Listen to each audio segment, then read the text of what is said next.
Hello dears, ഇന്ന് നോക്കുന്നത് നിങ്ങളുടെ പേഴ്സൻ്റെ കറണ്ട് എനർജി, കറണ്ട് സിറ്റുവേഷൻ, അവർക്ക് നിങ്ങളോടുള്ള ഫീലിങ്സ്, അവർ നിങ്ങൾക്ക് വേണ്ടി ഒരു ആക്ഷൻ എടുക്കുമോ, നിങ്ങളുടെ റിലേഷൻഷിപ്പിൻ്റെ ഫ്യൂച്ചറാണ് നോക്കുന്നത്.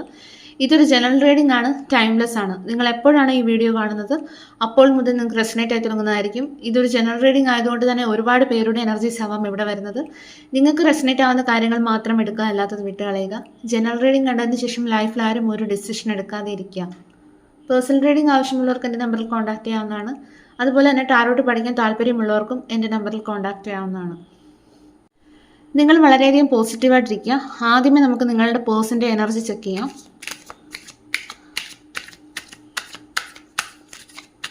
Please guide me universe.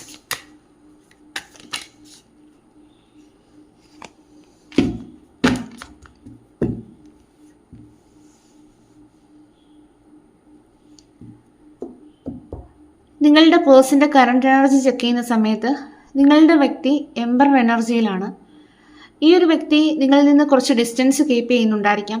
അതുപോലെ തന്നെ അവരുടെ ഇമോഷൻസ് ഒന്നും നിങ്ങളോട് ഷെയർ ചെയ്യുന്നുണ്ടാവില്ല. നിങ്ങളുടെ ഇടയിൽ കമ്മ്യൂണിക്കേഷൻ വളരെയധികം കുറവായിരിക്കും. കാരണം ആ ഒരു വ്യക്തി ഇമോഷൻസിനൊന്നും ഒരു പ്രാധാന്യം കൊടുക്കാത്ത ഒരു വ്യക്തിയായിരിക്കാം.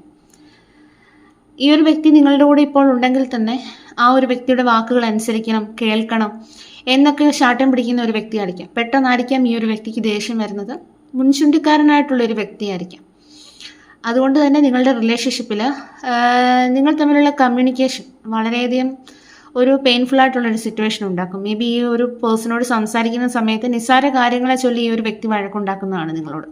അപ്പോൾ നിങ്ങൾക്ക് ഒരു അഭിപ്രായം തുറന്നു പറയാനോ നിങ്ങളുടെ ആഗ്രഹങ്ങൾ എന്തൊക്കെയാണെന്നുള്ളത് പറയാനോ ഒന്നും നിങ്ങൾക്ക് സാധിക്കുന്നുണ്ടാവില്ല.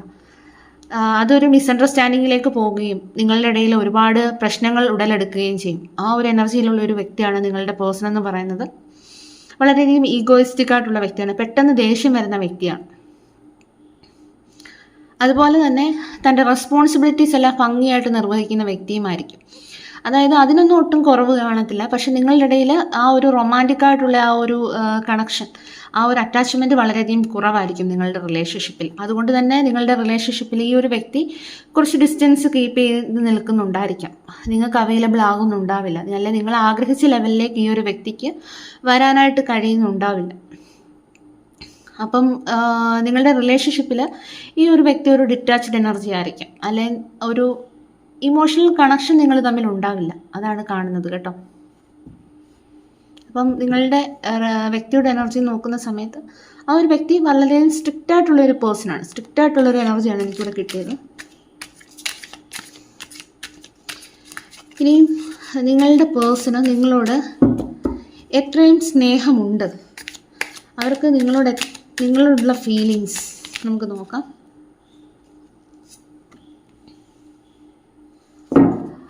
ഇവിടെ നിങ്ങളോടുള്ള ഫീലിങ്സ് നോക്കുന്ന സമയത്ത് നിങ്ങളെ വളരെയധികം വാല്യുബിളായിട്ടൊക്കെയാണ് ഈ ഒരു വ്യക്തി കാണുന്നത്. കാരണം നിങ്ങളെ ആ ഒരു വ്യക്തി വളരെ മൂല്യമുള്ള ഒരു വ്യക്തിയായിട്ട് തന്നെയാണ് കാണുന്നത്. അതായത് ആ ഒരു വ്യക്തിയുടെ കയ്യിലിരിക്കുന്ന ഒരു മാണിക്യമാണ് നിങ്ങൾ, അല്ലെങ്കിൽ ഒരു വിലപ്പെട്ട ഒരു ഇതാണ് നിങ്ങളെ നഷ്ടപ്പെടുത്താൻ ഒരിക്കലും ഈ ഒരു വ്യക്തി ഒരുക്കമല്ല കേട്ടോ. പക്ഷേ ഈ ഒരു റിലേഷൻഷിപ്പിൽ ഒരാൾ കൂടുതൽ എനർജി കൊടുക്കുന്ന വ്യക്തിയായിരിക്കാം. May be നിങ്ങളായിരിക്കാം. അതുകൊണ്ട് തന്നെ ഈ ഒരു വ്യക്തി നിങ്ങളെ ഫോക്കസ് ചെയ്യുന്നുണ്ടാവില്ല. മേ ബി അവരുടെ കരിയറിലായിരിക്കാം ആ ഒരു വ്യക്തി കൂടുതൽ ഫോക്കസ് ചെയ്യുന്നത്. എങ്ങനെയും എനിക്ക് പണം ഉണ്ടാക്കണം എന്നുള്ളൊരു മെൻറ്റാലിറ്റി ഉള്ള ഒരു വ്യക്തിയായിരിക്കാം. അതുകൊണ്ട് തന്നെ ആ ഒരു വ്യക്തിയുടെ സമയവും എനർജിയും എല്ലാം നിങ്ങൾക്ക് തരാത്ത ഒരു സിറ്റുവേഷനാണ് ഇവിടെ കാണുന്നത്. അപ്പം എന്തായാലും നിങ്ങളുടെ റിലേഷൻഷിപ്പിൽ ഈക്വൽ ഗിവ് ആൻഡ് ടേക്ക് അല്ല എന്നുള്ളതാണ് കാണുന്നത് കേട്ടോ. അതായത് ഒരു വ്യക്തി കൂടുതൽ സ്നേഹം ആഗ്രഹിക്കുന്നു, പക്ഷെ നിങ്ങൾക്ക് വേണ്ട ആ ഒരു പരിഗണനയും സ്നേഹവും ഞാൻ ആദ്യമേ പറഞ്ഞു, ഈ ഒരു റിലേഷൻഷിപ്പിൽ ആ ഒരു റൊമാൻറ്റിക് ആയിട്ടുള്ള ആ ഒരു അറ്റാച്ച്മെൻറ്റ് കാണുകയില്ല. ഇവിടെ നിങ്ങൾ ആ ഒരു സ്നേഹം പ്രതീക്ഷിക്കുന്നു, പക്ഷെ ആ ഒരു വ്യക്തി നിങ്ങൾക്ക് ആ ഒരു വ്യക്തിയുടെ സമയവും എനർജിയും ഒന്നും തരുന്നില്ല. പക്ഷെ എങ്കിൽ നിങ്ങളെ നഷ്ടപ്പെടുത്താനും ആ ഒരു വ്യക്തി ഒരുക്കമല്ല. അതായത് നിങ്ങളെ വളരെയധികം വാല്യുബിളായിട്ട് തന്നെയാണ് കാണുന്നത്. അപ്പം ഈ ഒരു വ്യക്തിക്ക് നിങ്ങളോട് ഫീലിങ്സ് ഉണ്ടോ എന്ന് ചോദിച്ചാൽ നിങ്ങളെ ആ ഒരു വ്യക്തിക്ക് നഷ്ടപ്പെടുത്താനും സാധിക്കുകയില്ല. എന്നാൽ പൂർണ്ണമായിട്ടും ആ ഒരു വ്യക്തിയുടെ സമയവും എനർജിയും ഒന്നും നിങ്ങൾക്ക് തരാനും ഒരുക്കമല്ല എന്നുള്ളതാണ് കാണുന്നത്. ഇനി നമുക്ക് നിങ്ങളുടെ പേഴ്സൻ്റെ നിലവിലെ സിറ്റുവേഷൻ എന്താണെന്ന് നോക്കാം.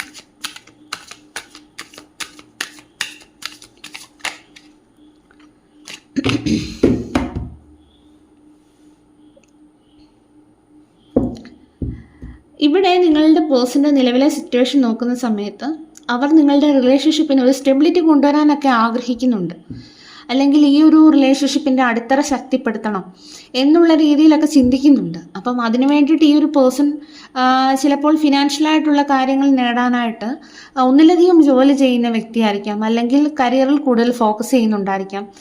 അതുപോലെ തന്നെ വീട്, റെസ്പോൺസിബിലിറ്റീസ്, എല്ലാ കാര്യങ്ങളും ആ ഒരു വ്യക്തിയെ ബാലൻസ് ചെയ്യാനായിട്ട് ശ്രമിക്കുന്നു. ഒരു സൈഡിൽ നിങ്ങളുണ്ട്, ആ ഒരു വ്യക്തിയുടെ കരിയറുണ്ട്, ജോലിയുണ്ട്. അപ്പം അതിൻ്റേതായിട്ടുള്ള ഒരു കൺഫ്യൂഷൻ ഈ ഒരു വ്യക്തിക്ക് നിലനിൽക്കുന്നതായിട്ട് കാണുന്നു. ഒന്നിനും ഒരു സമയം തികയാത്ത ഒരവസ്ഥയാണ് ഇവിടെ കാണുന്നത്. അപ്പോൾ അതുകൊണ്ട് തന്നെ രണ്ടറ്റം കൂടെ കൂട്ടിമുട്ടിക്കാനുള്ള ശ്രമത്തിലാണ് നിങ്ങളുടെ പേഴ്സൺ. അപ്പോൾ അതിൻ്റെ ഇടയ്ക്ക് ചിലപ്പോൾ ആ ഒരു സ്നേഹവും സ്നേഹിക്കാനും ഉള്ള ആ ഒരു അവസരം ചിലപ്പോൾ ആ ഒരു വ്യക്തിക്ക് കിട്ടിയെന്ന് വരില്ല. എന്താണെന്ന് വെച്ചാൽ നമ്മൾ ആദ്യമേ നോക്കിയപ്പോൾ ഞാൻ പറഞ്ഞു, ഈ ഒരു വ്യക്തി കരിയറിൽ കൂടുതൽ ഫോക്കസ് ചെയ്തിരിക്കുകയാണ്. ഒന്നുകിൽ ആ ഒരു വ്യക്തിക്ക് എന്തെങ്കിലും ഫിനാൻഷ്യലായിട്ടുള്ള ബുദ്ധിമുട്ട് നേരിടുന്ന ഒരു സമയമായിരിക്കാം ഇത്. അപ്പോൾ അതുകൊണ്ട് തന്നെ കുടുംബത്തിൻ്റെ ആ ഒരു ഉത്തരവാദിത്തങ്ങളെല്ലാം തന്നെ ഈ ഒരു വ്യക്തിയുടെ തലയിലായിരിക്കാം. അപ്പം അതെല്ലാം ബാലൻസ് ചെയ്ത് കൊണ്ടുപോകണ്ടേ. അപ്പം അതുകൊണ്ട് തന്നെ ആ ഒരു വ്യക്തിക്ക് ചിലപ്പോൾ നിങ്ങളെ സ്നേഹിക്കാനും നിങ്ങളുടെ അടുത്ത് കുറച്ചു നേരം ഇരിക്കാനോ ഒന്നും ആ ഒരു വ്യക്തിക്ക് ചിലപ്പം കഴിയുന്നുണ്ടാവില്ല കേട്ടോ. അതാണ് കാണുന്നത് കേട്ടോ.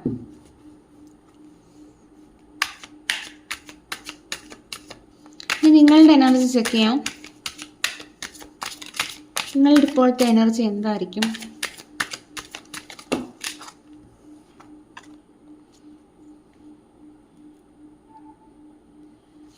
ഇവിടെ നിങ്ങൾ വളരെയധികം സ്റ്റക്കാണ് എന്നുള്ളതാണ് കാണുന്നത്. കാരണം ഈ ഒരു റിലേഷൻഷിപ്പിൽ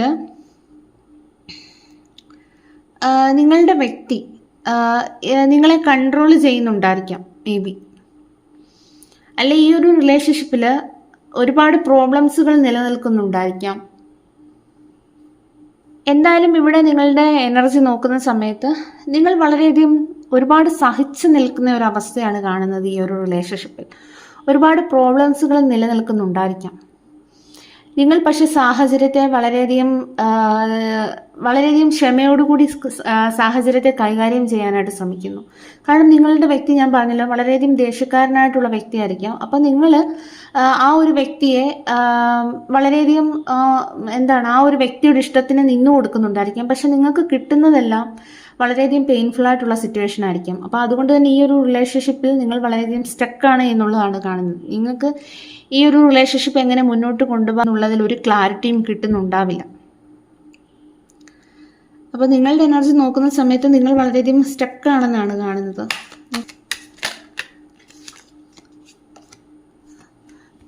നമുക്ക് ആ ഒരു കാർഡ് തന്നെയാണ് വന്നത്, ബോട്ടം ഓഫ് ദി ഡെക്കിൻ്റെ ആ ഒരു കാർഡ് തന്നെയാണ് വന്നിരിക്കുന്നത്. നിങ്ങളുടെ എനർജിയാണിത്. ഈ ഒരു പേഴ്സണെ നിങ്ങൾ വളരെയധികം അവരുടെ ദേഷ്യമൊക്കെ കുറച്ച് അവരുടേതായിട്ടുള്ള രീതിയിൽ നിങ്ങൾ നിൽക്കുന്നുണ്ടായിരിക്കും. പക്ഷേ ഈ ഒരു റിലേഷൻഷിപ്പിൽ ഒരുപാട് പ്രശ്നങ്ങൾ ഉടലെടുക്കുന്നുണ്ടായിരിക്കും. നിങ്ങൾ നിങ്ങളുടെ സ്നേഹം ഉപയോഗിച്ച് ഈ ഒരു പേഴ്സണെ തിരികെ കൊണ്ടുവരാനായിട്ട് ശ്രമിക്കുന്നുണ്ടായിരിക്കും. പക്ഷെ അതിൻ്റെ ആ ഒരു രീതിയിലോട്ട് നിങ്ങളായിരിക്കും കൂടുതൽ ഈ ഒരു റിലേഷൻഷിപ്പിൽ കൂടുതൽ സഹിച്ചു നിൽക്കുന്ന ആളുകൾ. അങ്ങനെയാണ് കാണുന്നത്. അപ്പം എന്തായാലും ഈ ഒരു സാഹചര്യത്തിൽ നിങ്ങൾ വളരെയധികം സ്റ്റക്കാണ് എന്നുള്ളതാണ് കാണുന്നത്. നിങ്ങളുടെ പേഴ്സൺ എന്തെങ്കിലും തരത്തിലുള്ള ഒരു പോസിറ്റീവായിട്ടുള്ള ചേഞ്ച് ഈ ഒരു റിലേഷൻഷിപ്പിൽ കൊണ്ടുവരുമോ? 10 ഓഫ് കപ്സ് ആണ് വന്നിരിക്കുന്നത്. എന്തായാലും ഈ ഒരു വ്യക്തി നിങ്ങൾ ആഗ്രഹിച്ച ലെവലിലേക്ക് മാറുന്നതാണ്. അപ്പം ഇപ്പോൾ ആ ഒരു വ്യക്തി, ഞാൻ പറഞ്ഞല്ലോ, ജീവിതത്തിൻ്റെ രണ്ടറ്റങ്ങൾ തമ്മിൽ കൂട്ടിമുട്ടിക്കാൻ ശ്രമിക്കുന്ന ഒരു ഓട്ടപ്പാച്ചിലായിരിക്കാം. അപ്പോൾ അതുകൊണ്ട് തന്നെ ആ ഒരു വ്യക്തിക്ക് ചിലപ്പോൾ നിങ്ങൾ വിചാരിച്ചതുപോലെ കാര്യങ്ങളൊന്നും നടക്കുന്നില്ല. പിന്നെ ആ ഒരു വ്യക്തിക്ക് ആ ഒരു വ്യക്തിയുടേതായിട്ടുള്ള കുറച്ച് ഒരു പേഴ്സണൽ ഈഗോയൊക്കെ ഉള്ളൊരു വ്യക്തിയായിരിക്കും. അപ്പോൾ അതിൻ്റേതായിട്ടുള്ള ചില ബുദ്ധിമുട്ടുകൾ നിങ്ങളുടെ റിലേഷൻഷിപ്പിൽ ഉണ്ടായിരിക്കാം.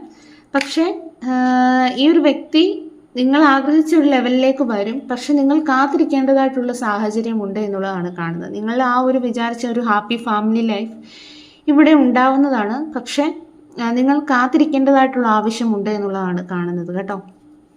നിങ്ങളുടെ റിലേഷൻഷിപ്പിൻ്റെ ഫ്യൂച്ചർ,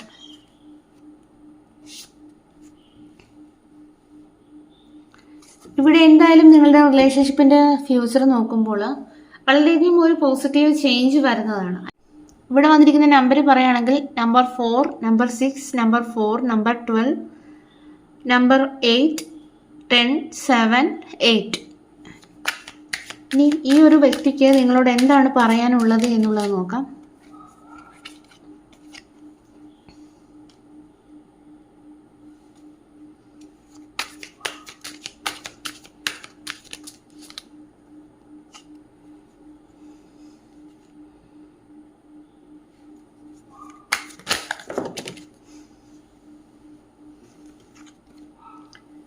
നിങ്ങളുടെ വ്യക്തി പറയാൻ ആഗ്രഹിക്കുകയാണ്, ഇവിടെ നിങ്ങളുടെ പേഴ്സണ് ഒരുപാട് കഷ്ടനഷ്ടങ്ങൾ ഇതിനോടകം തന്നെ അനുഭവിച്ച ഒരു വ്യക്തിയായിരിക്കാം കേട്ടോ. കാരണം ജീവിതത്തിൽ ഒരുപാട് തോൽവികൾ ഏറ്റുവാങ്ങിയ ഒരു പേഴ്സൺ ആയിരിക്കാം നിങ്ങളുടെ പേഴ്സൺ എന്ന് പറയുന്നത്. എന്നാലും ആ ഒരു സാഹചര്യത്തെ എല്ലാം തന്നെ മറികടന്ന് ഈ ഒരു വ്യക്തി ഈ ഒരു സ്റ്റേജിൽ എത്തി നിൽക്കുകയാണ്. എന്നാലും തോറ്റു പിന്മാറാനായിട്ട് ഈ ഒരു വ്യക്തി ഒരുക്കമല്ല എന്നുള്ളതാണ് കാണുന്നത്. നിങ്ങളുടെ വ്യക്തി അതുകൊണ്ട് പറയാൻ ആഗ്രഹിക്കുകയാണ്, ഞാൻ ഈ ഒരു സാഹചര്യത്തിൽ പിടിച്ചു നിൽക്കുകയാണ്. കാരണം എൻ്റെ ജീവിതത്തിൽ എനിക്ക് ജയിക്കണം എന്നുള്ളൊരു ഉറച്ച ബോധ്യവുമായിട്ട് ഞാൻ മുന്നോട്ട് വന്നിരിക്കുകയാണ്. അതെന്തുകൊണ്ടെന്നാൽ നീയുമായിട്ടുള്ളൊരു ഹാപ്പി ലൈഫ് എനിക്ക് സാധ്യമാകണം. അതിനു വേണ്ടിയിട്ട് എത്ര പരാജയങ്ങൾ ഏറ്റുവാങ്ങാനും ഞാൻ തയ്യാറാണ്. പക്ഷെ അതിനെല്ലാം അതിജീവിച്ച് ഞാൻ മുന്നോട്ട് വരുന്നതാണ്. അതിന് നീയുമായിട്ടുള്ള ആ ഒരു ഫ്യൂച്ചറിന് വേണ്ടിയിട്ടാണ് എന്നുള്ളതാണ് നിങ്ങളുടെ വ്യക്തി പറയാൻ ആഗ്രഹിക്കുന്നത്.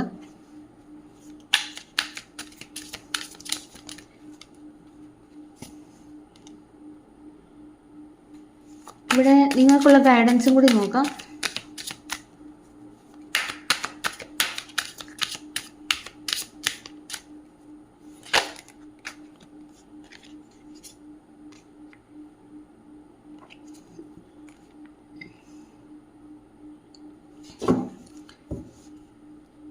ഇവിടെ നിങ്ങൾക്കുള്ള ഗൈഡൻസ് നോക്കുമ്പോൾ star card and 4 of swords and 7 of pentacles ആണ് വന്നത്. ഇവിടെ നിങ്ങളുടെ സോളിനെ ഹീൽ ചെയ്യിക്കേണ്ടതുണ്ട്. നിങ്ങൾക്കിപ്പോൾ ഹീലിംഗ് ആണ് ആവശ്യം. സോൾ ഹീലാക്കാനായിട്ട് ശ്രമിക്കുക. അതുപോലെ തന്നെ ഫ്യൂച്ചറിൽ ഒരു പ്രതീക്ഷ വയ്ക്കുക. നിങ്ങൾ യൂണിവേഴ്സിൽ വിശ്വാസം അർപ്പിക്കുക. ഈ ഒരു സമയം നിങ്ങളൊരു ആക്ഷൻ എടുക്കാനോ ഒരു ഡിസിഷൻ എടുക്കാനായിട്ടോ മുതിരരുത്. കാരണം ഈ ഒരു സമയം നിങ്ങളുടെ സോളിനെ റെജുവിനേറ്റ് ചെയ്യേണ്ടതുണ്ട്. കാരണം നിങ്ങൾ സ്വയം പ്രിപ്പയർ ചെയ്താൽ മാത്രമേ നിങ്ങൾക്ക് ഫ്യൂച്ചറിലേക്ക് കടക്കാനായിട്ട് സാധിക്കും. ഈ ഒരു സമയം നിങ്ങൾക്ക് ക്ഷമ വളരെയധികം അത്യാവശ്യമാണ്. ഈ ഒരു സമയം നിങ്ങളുടെ ഓവർ തിങ്കിങ് ഒഴിവാക്കൂ. നിങ്ങൾ വളരെയധികം മുറിവേറ്റ ഒരു സാഹചര്യം ഇവിടെ കാണുന്നു. അതുകൊണ്ട് തന്നെ നിങ്ങളുടെ മനസ്സിൽ ഒരുപാട് വേദനകൾ കാണാം. അതിനെല്ലാം ഹീൽ ചെയ്യിക്കേണ്ടതുണ്ട്. ഇപ്പോൾ ഒരു ഡിസിഷൻ എടുക്കരുത് എന്നുള്ളതാണ് യൂണിവേഴ്സ് പറയുന്നത്.